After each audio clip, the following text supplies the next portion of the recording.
As a follower of Jesus, have you ever wondered why, even though you know you've been made new, nothing actually feels new? Or wondered how your life right now fits into the bigger story of redemption? I'm Ruth Jo Simons, and this is the GraceLaced podcast. In today's episode, my co-host Eve and I have the privilege of sitting down with Bible teacher Nancy Guthrie to talk about the answers to these questions and more. Nancy teaches the Bible at her home church, Cornerstone Presbyterian Church in Franklin, Tennessee, as well as at conferences around the country and internationally. She is also the host of Help Me Teach the Bible podcast at the Gospel Coalition. Nancy and her husband David are the founders of respite retreats for couples who have faced the death of a child and the hosts of the videos used in Grief Share, a small group ministry for grieving people offered in churches worldwide. I can't wait for you to hear from her. So let's get started.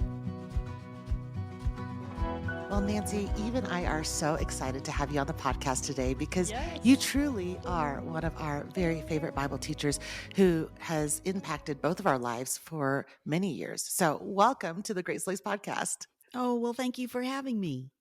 It's so good to have you because I can't think of anyone I'd rather have this conversation with because we are going to get into some theological truths made accessible for the listener to really understand how does this concept apply in my daily life. And this idea today of the already and not yet is the undergirding of my new book, Now and Not Yet, pressing in when you're waiting, wanting, and restless for more. This entire season of the podcast is to support that, come alongside that message with all these ways in which sometimes we are waiting or we're restless or we just don't like our right now circumstances.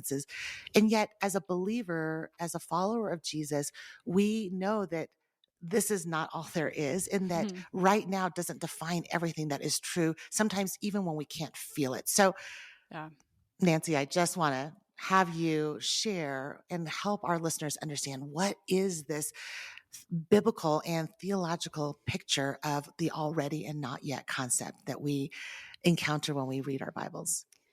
Oh, thanks for that question because I'm with you, Ruth, that my growing understanding, and I'm saying growing in the present tense because I've been trying to understand this for a long time.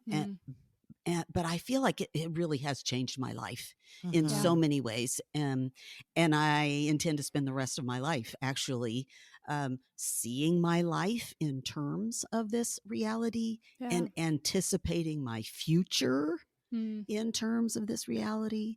Yes. So maybe if we're going to talk about already and not yet, or now and not yet, maybe the best place to start is to think about, well, what happened before the now? Right. What happened before That is a good place to start. the already, right? So maybe we should go back. And here's the thing about the story that the Bible tells us that is so significant is that when we understand the whole of the story that the Bible is telling us, that's what helps us understand the realities in our own lives. Yes. Amen. Especially if we are joined to Christ by faith. Because you see, when we become joined to Christ by faith, our story is no longer solely dependent on who we are or what we've done or what we can work out ourselves, but it's now centered on who Christ is and what he has done and where his future is headed. And so this is why we want to know the story of the Bible, because it helps to make sense of our lives. So let's go back to the beginning of the Bible story briefly. We see that God created the heavens and the earth, and he put Adam and Eve in this garden, and he filled their lives with purpose and meaning and goodness. He gave them the sense of purpose in their lives. They were going to bear God's glorious image and then work and keep the garden so it would expand to every corner of the earth and be filled with their descendants who bore his glorious image. And it's such a beautiful start to the story. And then we only get to Genesis chapter 3 and everything goes wrong. Yeah. Everything that was so good becomes broken. And we discover, okay, this first man, Adam, he's not going to be able to lead us into all that God intends for his people to be and for the realm he intends to share with his people. And so right there from Genesis chapter 3, we could say from Genesis chapter 3 all the way to almost the end of the Bible, what the story the Bible is telling us is the story of what God is doing to work out his plan to bring his people into this all satisfying rest, this abundant provision, this face to face enjoyment with God himself. Yeah. And so if we look there at the beginning, we realize something has happened that has broken everything. And as we trace the Bible story, and we could do it through a lot of ways, but I think maybe the best way to do it, if we're thinking specifically about this idea of already and not yet, most often when theologians talk about that concept, they're thinking about specifically the story the Bible tells about the kingdom of God. And as we look at the Bible story, I think your listeners will probably remember the story of King David, who gets set on the throne over God's people. And God makes him this incredible promise. He tells him that he's going to have descendants who are going to sit on the throne. And in fact, one particular descendant who his throne or his kingdom is going to last forever. And so from there on in the Bible, we're wondering, and who is this? And we're watching these kings, these descendants of David. But as we look in the Old Testament story, actually, it doesn't go so well for those kings. If you remember, you've got a good king and then you've got a bad king on the throne, and just keeps flip-flopping. It's bad. And then the Old Testament ends, and there is no son of David seated on the throne over Israel. There's no kingdom. I mean, they're just being ruled by foreign rulers. And so like so many storylines of the Old Testament, we end and we're going, how is God going to be true to that promise? When is that going to happen? How is that going to happen? And then we turn to the New Testament. Let's say that we turn to Luke chapter 2, and we get to overhear this angel come to this young woman living in Nazareth in a time when the country is ruled by a cruel puppet king. And he says to her, you're going to have a son. And this is going to be the Son of the Most High. And the Lord God is going to give to him the throne of his father David, and he will reign forever and ever. Dun, da, da, da. Yeah, wow. There it is. Yeah. There's this son, this king we've been waiting for. And so then in the Gospels, if we go to the Gospel of Mark, we hear the first words of Jesus recorded in the Gospel of Mark is that he says, the kingdom of God is at hand. And so we see, okay, the kingdom is breaking into the world with the coming of the true King, Jesus Christ. And throughout his ministry, especially his ministry of miracles, we get glimpses into what this world is going to be like when his kingdom isn't merely at hand, as it was the first time, but when it comes in all of its glorious fullness, as will be the reality when he returns a second time and ushers us into the kingdom as God has always intended it to be. And so I suppose before we get to now and not yet, we do have to stop at the cross, because it's at the cross we see the work our King has done to make it possible to one day bring us into the kingdom environment that we so long for. And I think it's best captured maybe in Colossians 2:15, which describes what happened on the cross. it says that he canceled the record of debt that stood between us and God. He nailed it to the cross. And then it says he disarmed the rulers and authorities and put them to open shame by triumphing over them in him. Now, Ruth, I think when we read things like that in the Bible, that our first instinct is to say, okay, well, where's that triumph? Right. And we don't see it. We don't feel it. We don't see it or feel it. And that's why what you're presenting about now and not yet is so significant. Yeah. Because when we read the Bible like this, we think, well, where is that victory? Or I want that. when we read in Galatians 4 about the way it describes what happened at the cross, it says that Christ redeemed us from the curse by becoming a curse for us. And we think, okay, if Jesus dealt with the curse when he was on the cross, then why is my world still so impacted by the curse? Why is there still brokenness? Why do I still struggle with the things that I struggle with?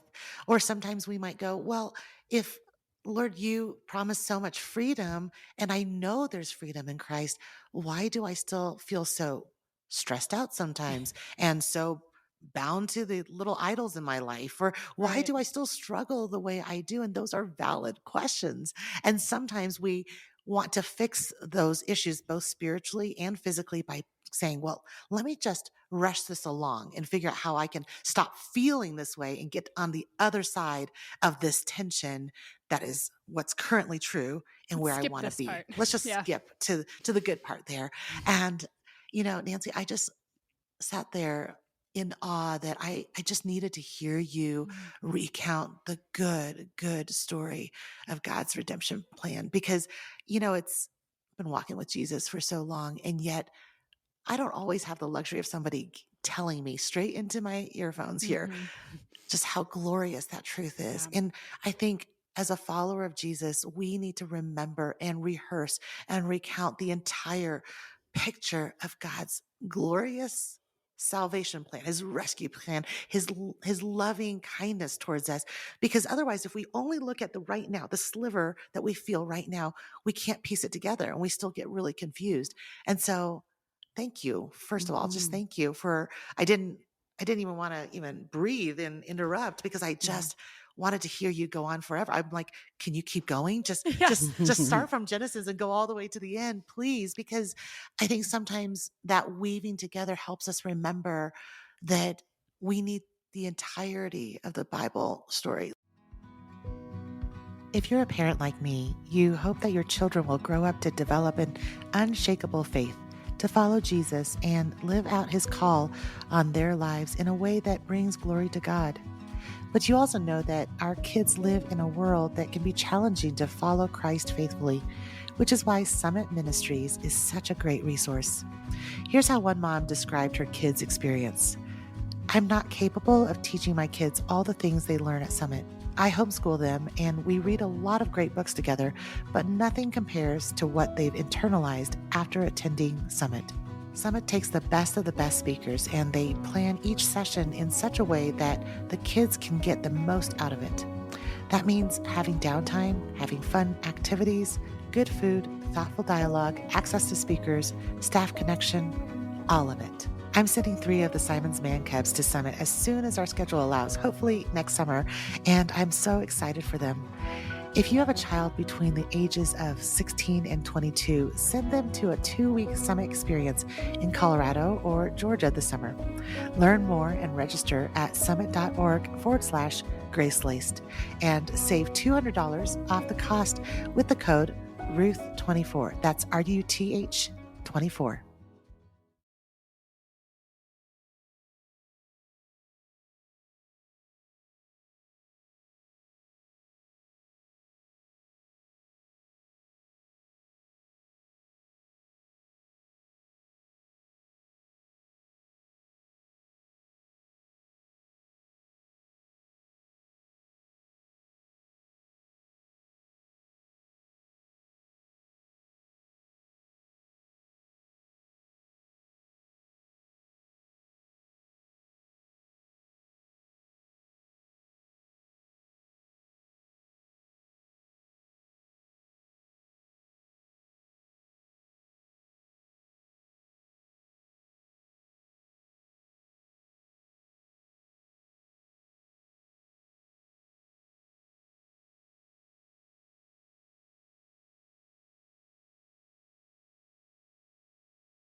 So we see Jesus on the cross, and we might think, okay, the king has been crucified. And this story of what God is doing in the world to bring his people into his kingdom, it seems to be a disaster. But of course, we know what happened, that the king, in fact, was not uh, dead forever. He went into the grave and he rose. And as we trace the Bible story, something very significant happens 40 days later. Jesus ascends. And when we think about Jesus ascending into heaven, what we have to understand is there's a kingly nature to that. He is ascending to be seated on the throne in heaven. And so if we look at this story, we think, well, where are we now in the story? Yeah. This is where we come to. Jesus is seated on the throne in heaven. And what's happening in the world right now is that he is gathering a people for himself. He is building his kingdom. Now, I think the tricky thing for us, Ruth, is we look at the Gospels and we see some of those miracles he performed. And so some of us in this world, we want to say, okay, well then I should be able to get that too, right? Like these things Jesus did for people, like if I have enough faith, or maybe if I pray the right way, or with the right people, or if I get enough people to pray, then those kinds of miracles are going to be a reality in my life. And certainly in our world right now, we catch little glimpses of those. But I think what we're really meant to see in the Gospels is what this world is going to be like when the kingdom of God is not merely at hand as it was in his first coming, but when it comes in all of its glorious and fullness after his second coming. And so where are we in the story? We are living in a world where there is so much goodness because of what Christ has done and what he has accomplished. We experience genuine peace and genuine joy and contentment, even in the midst of the disappointments of this life. But I do have to say, Ruth, which I know you capture well in your book, that the reality of the now is that we do experience disappointment and a lack of contentment. There are things we are longing for that we realize in this lifetime, as we sit in the now, are never going to be completely satisfied. And I think it helps to realize that, because I think, don't you think that sometimes we think, okay, if I just somehow do this life right, I can make it work. then maybe I won't be disappointed, and I will be perfectly content, and I won't feel this loneliness or these deep longings. And so I think it really helps what you're doing in this book is to show people it actually makes sense that right now we're going to struggle with disappointment. Nancy, I think it's just that the world is so actively feeding us this idea that we can somehow conquer the pain. We can get on the other side of having to even feel this tension, that there's no need to have to wait for a resurrected body, for example, or have to be on the other side of struggling with sin, that somehow we can just conquer everything by finding the right fix, subscribing to the right formula, or somehow, even as a Christ follower, sometimes we think we can somehow be a good enough Christian to not have to wrestle with the tension of this right now life where we are not yet all that God intends for us to be when we will be with him forever. We long for that day, don't we? We sure do. And we wish the Bible told us more about the future that is being prepared for us, reserved for us. But, the very nature of faith is believing in what we can't see. And so the Bible holds out to us the culmination of this story of his kingdom, which is when we get to the end of the Bible story, it gives us a picture of the king returning in triumph Mm-hmm. and destroying all of the evil and sin that has brought so much pain and misery into this Yeah. world and into our lives. And man, we need to hang on to that, especially if we've been hurt in this world, and if we've longed to see justice in this world, and we haven't seen it. Right. And we read the Bible's promises about perfect justice, and we think, when is that going to happen? Well, we have to hold on for the return of our King, who will usher in the complete elimination of evil in this world. He will usher in perfect justice. And then not only that is when we will finally experience the satisfaction that we've longed for and never been quite able to. Maybe we've grabbed a hold of it for a little while, but it slipped through our fingers. I love what you said, that there are glimpses, right? Right now we can Yes. experience glimpses, but we keep confusing that with somehow thinking that, oh, that glimpse is meant for me to have all of it now. So I just want to like get a hold of what I think I deserve or I need right now, forgetting that it all is with him. And Jesus has a plan for that is not meant for us to find on our own or to achieve on our own. Yeah. You said a little phrase earlier in our discussion. You said, this life is not all there is. And boy, is that an important truth to grasp and take hold of. And, Ruth, I know that you know my story, that my husband and I have experienced the death of two of our children.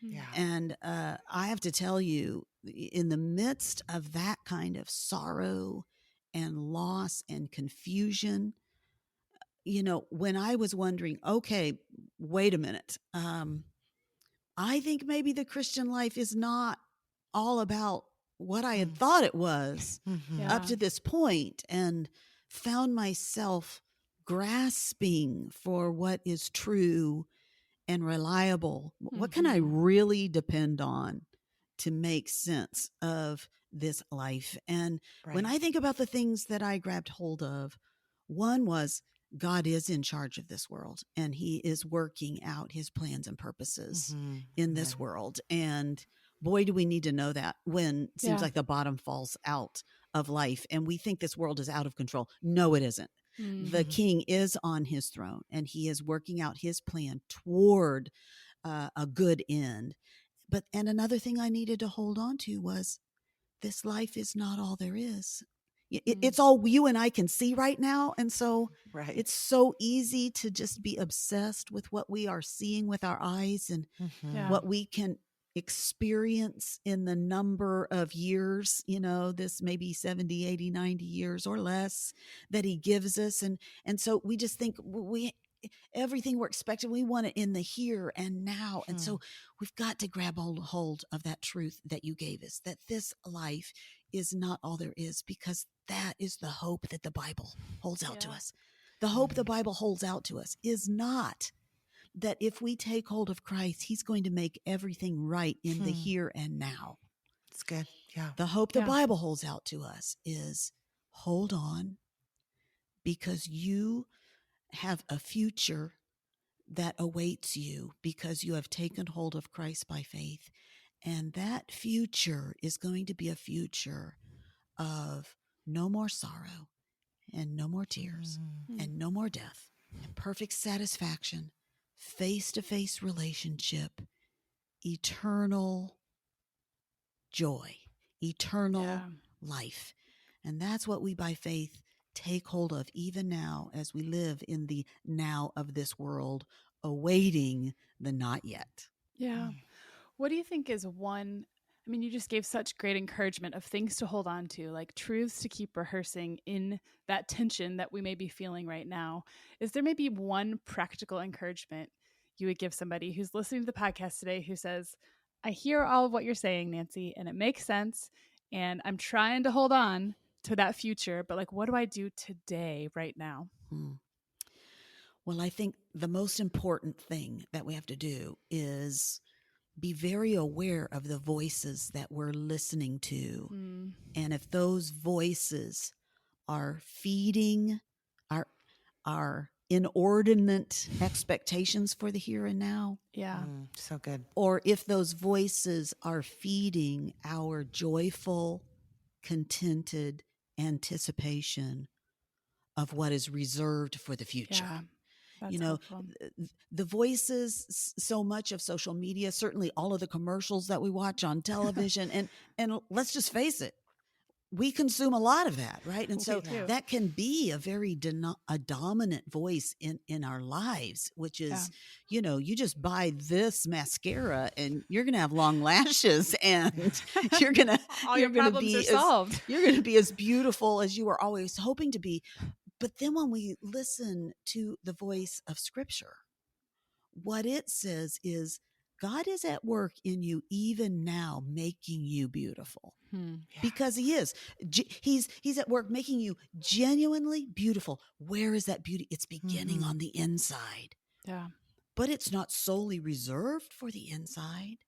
Yeah. I mean, I think about what Paul wrote in 2 Corinthians. He says that right now we're experiencing these light and momentary difficulties. We, in a sense, we feel ourselves wasting away. And as a woman who is 61, I can tell you, I feel the outer self at times wasting away. But then his very next line says that we have hope because on the inside, he's making us new. Yes. And I'm experiencing that too. He is making me new on the inside. And for the rest of my life, I anticipate greater and greater newness.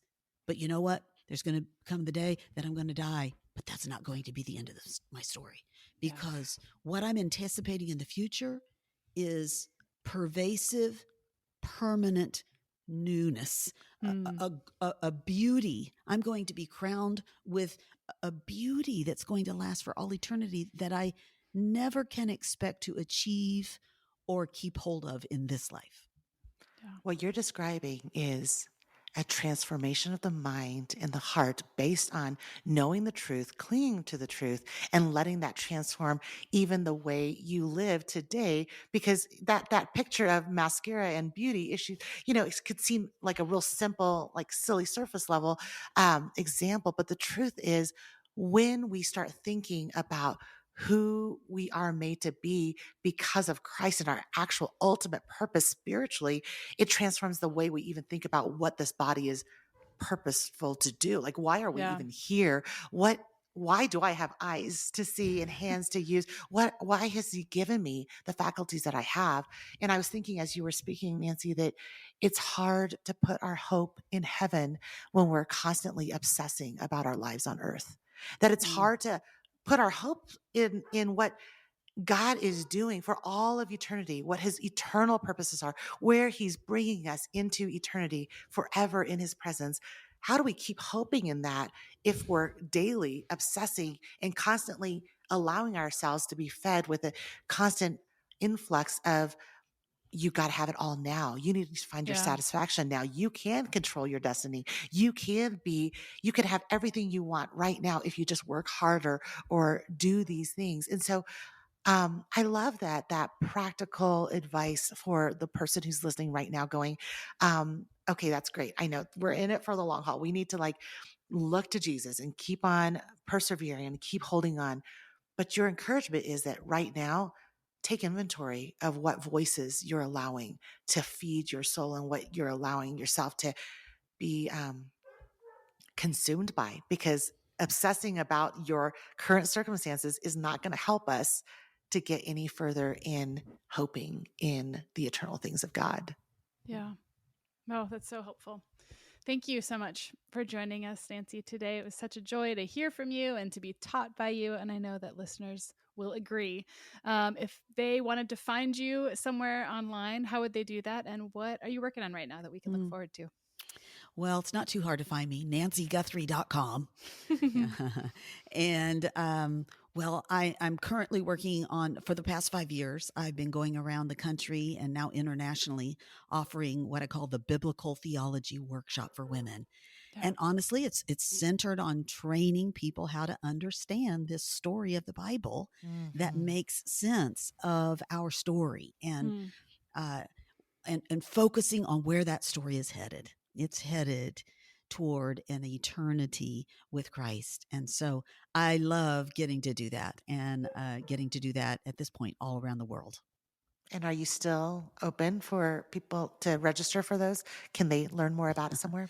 Sure. I mean, I've got 3 of those domestically this spring in Albuquerque and Charlotte and Washington, D.C. Mm. And then I'm going to be doing 3 of them around Australia in May and June, and then a whole slate of them for this fall.